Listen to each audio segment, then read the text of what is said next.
Hi everyone, my name is Nada Nasif and my partner's name is Heidi Badruddin, and we're going to be presenting our learning city, Melton, Australia. So this is just a basic outline of what we're going to be discussing with you guys today. We're going to start with a general overview about Melton, the main issues we're going to be tackling, their motives for becoming a learning city and their objectives, their interpretation of learning cities in general, the legislative framework and structure, their implementation of programs, innovation, monitoring and evaluation, and input. So first of all, we're just going to give you a general overview about Melton. The city of Melton is a western suburb of the city of Melbourne, which is the state of Victoria in Australia. It's one of the fastest growing towns in Australia, and its population more than doubled between the year 2001 and the year 2004. Also, it's expected to reach more than 241,000 people by the year 2031. This is also a picture of where Melton is on the map. The total population of the city is 130,451, and the age structure in percent is 24.8% of the population are between the ages of 0 and 14, 13.4% are between the ages of 15 and 24, 51.3% are between the ages of 25 and 59, and lastly, 10.5% are over the age of 60. Also, the average number of years of schooling completed by people aged 15 and above are 11% for men and 12% for women.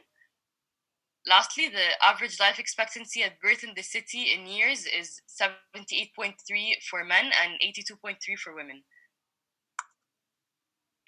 The main issues that Melton is tackling is that they have an overall unemployment rate of 7.1%. Also, this rate reaches more than 10% in some suburbs in Melton. The youth unemployment rate is 13.6%, but it reaches more than 20% in some of the suburbs. And another problem is that approximately 82% of the Melton residents have to travel outside of the city for employment to go to their jobs. And this has significant social, economic, and environmental repercussions, which I'll elaborate on. So, firstly, this problem causes residents to take up a lot of their time traveling to their work because it's far away since it's outside of Melton. And this causes them not to have enough time to spend with their families. It also causes them to spend a lot of money outside of Melton rather than inside. And lastly, it causes traffic and increased motor vehicle emissions. So, creating local jobs is a top priority for the city. Another priority is addressing children's disengagement from schools because a recent study addressed that 14.7% of 10-year-olds and 22.7% of 16-year-olds are not in school. And this study was taken in 2014. So their motives for becoming a learning city is that the city's community learning board has believed for a long time that quality lifelong learning opportunities improve people's lives and the community's social and economic well-being. They recognize the value of aligning their goals and strategies to development in other Australian cities and in other international learning cities. They believe that being involved with the global network of learning cities will expose the city to current research and it will provide opportunities to share learning and best practices. This will all come together to make further improvements to Melton as a learning city possible. So their objectives for becoming a learning city is that Melton City Council's council plan states its objective of fostering a proud community growing together. There's a large intention to create conditions ensuring that everybody in the community can feel empowered, confident, and connected. And every 3 years, a community learning plan is developed by the CLB to implement the City of Melton's Learning City strategy. So, Melton's interpretation of learning cities in general, we're going to discuss that now. The CLB's 2015-2018 Community Learning Plan defines a learning city as one that generates lifelong learning opportunities to grow our community's social, cultural, economic, environmental, and personal well-being. This is how they define lifelong learning.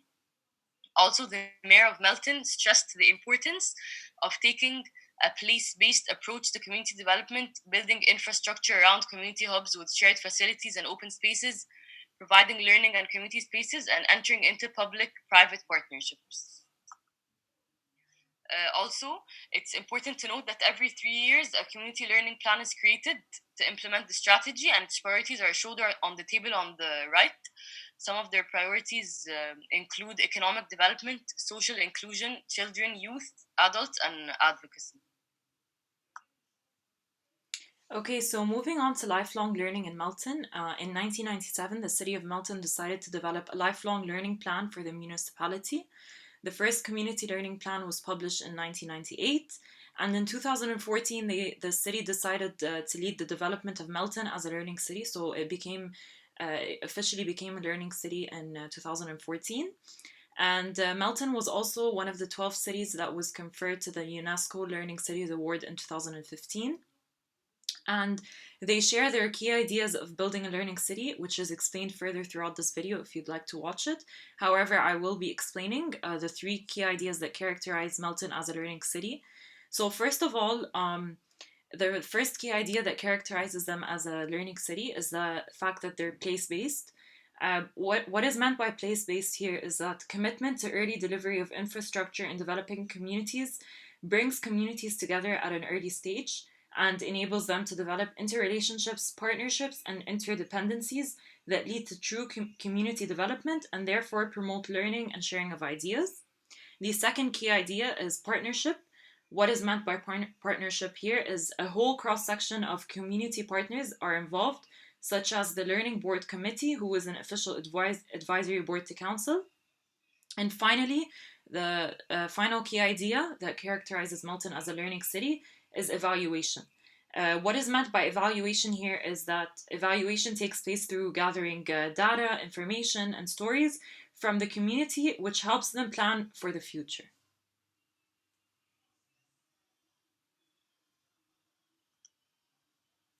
Okay, so moving on to the legislative framework and structure.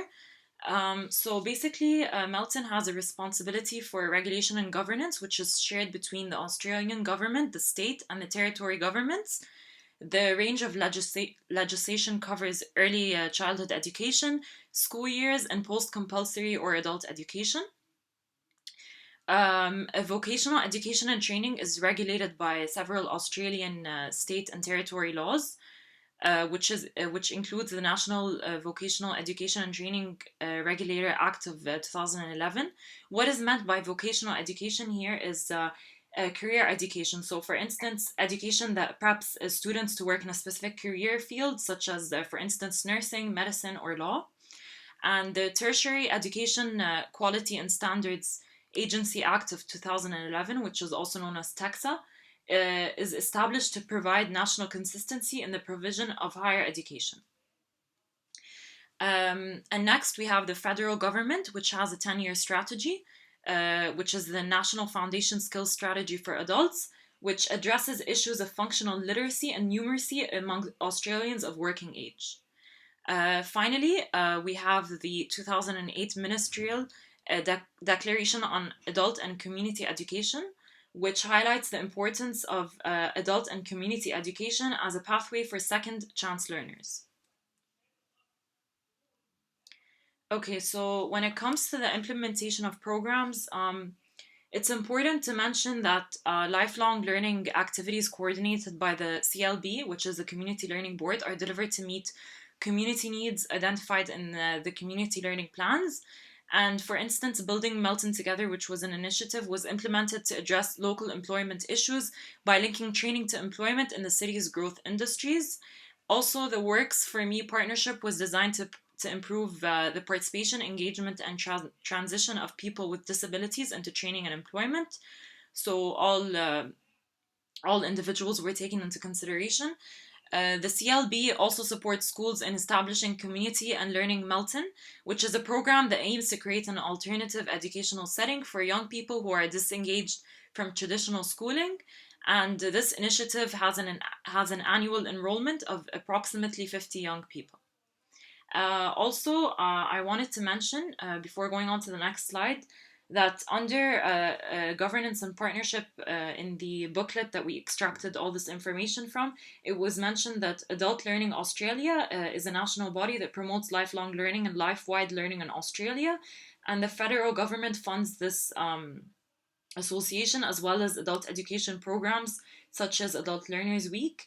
And the City of Melton established the CLB to provide a governance mechanism that gives communities and organizations a direct influence on designing and overseeing lifelong learning strategies which address social and economic issues. So, moving on to the implementation of programs, um, I have a few more things to add. There are several other initiatives that are being supported by the CLB, including youth engagement projects and homework clubs for Indigenous people and refugees. These programs are basically designed to keep young people in school and keep them engaged, um, in order to avoid disengaging them from early schooling. And the CLB publishes a learning directory 4 times a year to advertise lifelong learning activities. And learning providers, individuals, and groups are able to advertise their formal, semi formal, informal, and leisure courses free of charge through this manner. Moving on to the next slide, we have innovation. So basically, when it comes to innovation in Melton, an example of innovation or good practice that was integrated within the lifelong learning in Melton is a initiative known as Building Melton Together, which was developed by the Economic Development and Lifelong Learning Party of the CLB. The initiative was launched to address unemployment, particularly youth unemployment, and local research and consultation with businesses and industries, along with education, training, and employment service providers, revealed a great mismatch between the training opportunities offered in the city and the skills that are actually needed in the industries where jobs are available. Also, given the fact that the city of Melton's housing growth is rapid, and the fact that it was a targeted growth area by the Victorian state government, construction was a logical industry in which to start linking training to the available jobs in Melton. And moving on to the next slide, we have monitoring and evaluation. So when it comes to the monitoring and evaluation for Melton in specific, a participatory action research methodology was taken by the CLB to evaluate the 2011 to 2014 Community Learning Plan. The evaluation plan summarizes findings from the past 4 years and makes recommendations for the 2015 to the 2018 Community Learning Plan, which is basically what most of this information is based on that we're presenting to you guys today. And a review of how the City of Melton has performed its monitoring and evaluation of its Learning City initiative demonstrates that the evaluation methodology has gradually progressed. For instance, in 1998, the learning plan evaluation consisted mainly of some very basic consultation. However, in 2006 and 2010, it began to measure the strength of its partnerships, which is one of its main key ideas to characterize it as a learning city. And in 2012, not only partnership strength, but also collective impact of those partnerships were measured. Moving on to the next slide, we have finally our input. So within our input, we decided to highlight the impacts and challenges. So basically, for Melton, there were 3 main impacts that were involved in building a learning city. First, spaces have been created where lifelong learning can take place closer to where residents live in order for it to be more effective. And people and organizations are available to provide lifelong learning activities that residents can readily access. And the third point for the impacts of Melton is that community organizations are collaborating with the city to address long-term social issues through learning. Also, the lack of employment opportunities which are lower than average education levels and comparatively low socioeconomic levels and high population growth combine to create significant economic and social challenges for Melton, in which Melton needs to provide facilities to deliver higher education, employment skills, and business development, and the city needs to enhance young people's opportunities to plan and pursue career pathways from school to vocational education, which is, as I mentioned earlier, career education, training, higher education, and employment. And finally, Melton hopes to improve access to learning for all adults, but in particular Indigenous Australians, refugees, and people with disabilities. Thank you for listening.